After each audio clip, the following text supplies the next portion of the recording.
తిరుమల తిరుపతి దేవస్థానం చిన్నారుల కోసం ఒక పవిత్రమైన కార్యక్రమాన్ని ప్రారంభించింది. అదే టీటీడీ అక్షర గోవిందం. ఈ కార్యక్రమంలో 3 నుండి 5 సంవత్సరాల వయస్సు గల చిన్నారులకు అక్షరాభ్యాసం, అలాగే 6 నెలలు నిండిన శిశువులకు అన్నప్రాశనం నిర్వహిస్తారు.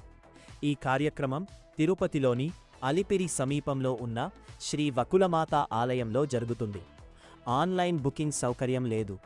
కార్యక్రమానికి 1 గంట ముందుగా ఆలయానికి చేరుకుని నమోదు చేసుకోవాలి. రోజుకు 50 మంది చిన్నారులకు మాత్రమే అవసరముంటుంది. అందుకే ముందుగానే చేరుకోవడం మంచిది. తల్లిదండ్రులు మరియు చిన్నారులు సంప్రదాయ వస్త్రధారణలో హాజరు కావాలి. మీ ఇంట్లో అక్షరాభ్యాసం లేదా అన్నప్రాశనం చేయించాలనుకునే చిన్నారులు ఉంటే ఈ అవకాశాన్ని సద్వినియోగం చేసుకోండి. ఈ ఉపయోగకరమైన సమాచారాన్ని అవసరమైన తల్లిదండ్రులతో తప్పకుండా పంచుకోండి. గోవిందా